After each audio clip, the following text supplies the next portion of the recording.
Welcome to हरियाली education hub से brand PYQ series को आगे बढ़ाते हैं और देखते हैं आज का पहला क्वेश्चन।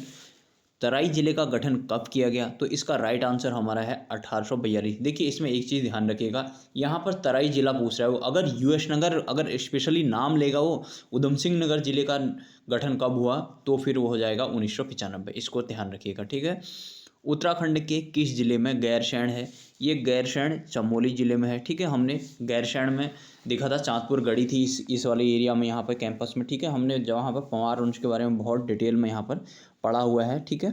यहाँ पर ग्रीष्मकालीन राजधानी भी, ठीक, हमने देखा है ना। उत्तराखंड का मैप हमने देखा, तो इस प्रकार से हम अगर उत्तराखंड के मैप देखेंगे तो प्लेलिस्ट में जाइएगा आप लोग, बहुत डिटेल में वहाँ आप लोगों को ये चीज़ें मिल जाएंगी, ठीक हो गया। यहाँ पर जैसे हमने ये गढ़वाल वाला रीजन हो गया, यहाँ को ऐसे बना देते हैं, इसको ये रफली डायग्राम बना देता हूँ मैं। ये इधर को यूएस नगर हो गया, चंपावत, फिर उसके बाद नैनीताल, अल्मोड़ा, बागेश्वर, और ये इधर को पिथौरागढ़ हो गया, ये चमोली हो गया, ठीक है।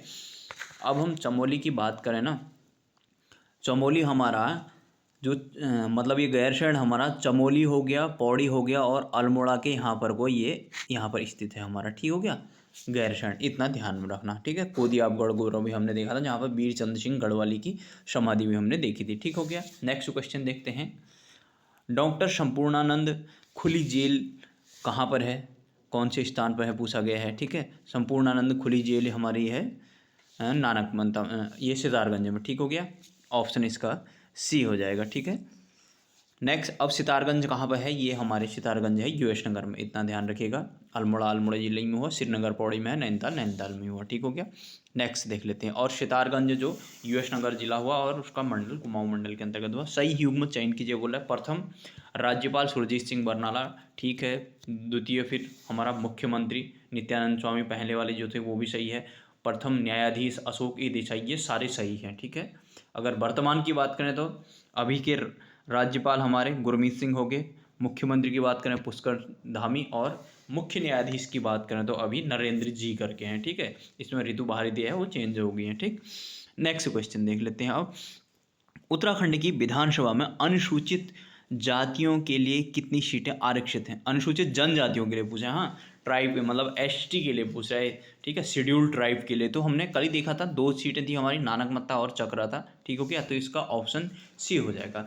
कल हमने देखा था ना, देखिए अगर एससी के लिए पूछेगा, कल वाले में आया था वो, तो हमारी इधर 13 सीटें हैं। अगर एसटी के लिए आएगा तो हमारे 2 सीटें हैं। अगर ओबीसी के लिए आएगा, अदर बैकवर्ड क्लासेस के लिए, कोई भी सीट यहाँ पर नहीं है, ठीक हो गया, रिजर्व। अब देख लेते हैं हम अगला क्वेश्चन। देखिए वही क्वेश्चन आगे है कि उत्तराखंड विधानसभा में पिछड़े वर्ग के लिए कितनी सीटें आरक्षित हैं? तो इसमें कोई भी सीट आरक्षित नहीं है, ठीक हो गया, पिछड़े वर्ग के लिए। इसको ध्यान में रखना, तो इसका ऑप्शन डी हो जाएगा। राज्य के प्रतीक चिन्हों में पर्वतों की कितनी संख्या है? तो पर्वत 3 है, ठीक है, पर्वतों की संख्या 3 है, और 3 पर्वत हैं ऐसे, ये वाला थोड़ा ऊंचा है, बीच वाला ऐसे, इसमें अशोक की लाट और लगी है, ठीक है। यहाँ पर सत्यमेव जयते लिखा गया है, नीचे मुंडको उपनिषद से लिया गया है उसको, और इसके नीचे गंगा की 4 लहरें दिखाई गई हैं, ठीक है, ऐसे इसमें 4 लहरें, ठीक, इतना ध्यान में रखना। नेक्स्ट देखते हैं अब कि हरिद्वार का प्राचीन नाम मायापुरी भी था, गंगाद्वार भी था, ये दोनों हो जाएंगे, ठीक है, ए एंड बी दोनों, ऑप्शन सी हो जाएगा। नेक्स्ट देखते हैं। उत्तराखंड में राज्यसभा के सदस्य हैं अभी प्रदीप टम्टा, अनिल बलूनी, ए और बी, इनमें से कोई नहीं। देखिए अभी तो कोई भी नहीं है इनमें से, क्योंकि उस टाइम में ये लोग दोनों होंगे। प्रदीप 2015 का में एग्जाम पूछा है हाई कोर्ट स्टेनोग्राफर में, तो उस टाइम में प्रदीप टम्टा और अनिल बलूनी दोनों होंगे, ठीक है। तो इसलिए इनका आंसर सी दिया है। अगर हम अभी बात करें तो देखिए हमारे उत्तराखंड में हमने देखा था कि राज्यसभा सीट कितनी है इधर उत्तराखंड के लिए। उत्तराखंड में राज्यसभा के लिए कितनी सीटें हैं? 3 सीटें हैं। उनमें से अभी हमारे कौन कौन से हैं? हमारे नरेश बंसल, कल्पना सैनी और महेंद्र भट्ट हैं, और सबसे नवनियुक्त जो हैं महेंद्र भट्ट हैं, ठीक है, जो अभी बीजेपी के राज्य अध्यक्ष भी हैं, ठीक है।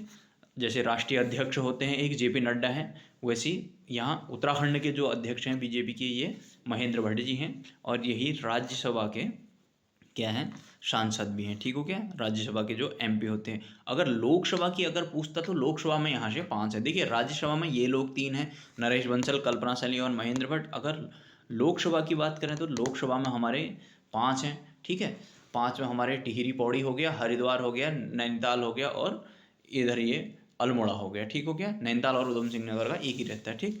तो 5 लोग ये हो गए। और लोकसभा में क्या होता है, लोकसभा के चुनाव एक बार हो जाते हैं तो सब एक साथ ही बनेंगे और सब एक साथ ही हटेंगे, ठीक है। बशर्ते कि वो कोई दूसरी चीज़ ना घटे, कोई दूसरी घटना ना घटे, ठीक हो गया, या फिर किसी को टर्मिनेट ना किया जाए, ठीक है। वो कंडीशन को छोड़िए। अब राज्यसभा में क्या होगा, अब ये लोग एक साथ ही नहीं बनेंगे। जैसे इनमें से जो पुराने हैं सबसे नरेश बंसल हैं, नरेश बंसल सबसे पहले हटेंगे। जैसे उनका कार्यकाल समाप्त होगा तो हर दूसरे वर्ष में उनको रिटायर किया जाता है ना, तो इन लोगों को रिटायर किया जाएगा जैसे जैसे, तो वो क्रम चलते जाएगा। और अगर हम बात करें कि राज्यसभा का कार्यकाल कितना होता है, वो 6 वर्ष होता है, ठीक है। जैसे कि लोकसभा का 5 वर्ष होता है। तो जैसे जैसे जिसका टर्म कंप्लीट होते जाएगा वो लोग हटते जाएंगे अपने उससे, ठीक है, रिटायरमेंट होते जाएंगे। और ये इसका सिस्टम होता है, ठीक हो गया। पॉलिटी में पढ़ेंगे इसको, बहुत डिटेल से पढ़ेंगे, ठीक हो गया। अब हम देख लेते हैं नेक्स्ट क्वेश्चन फिर।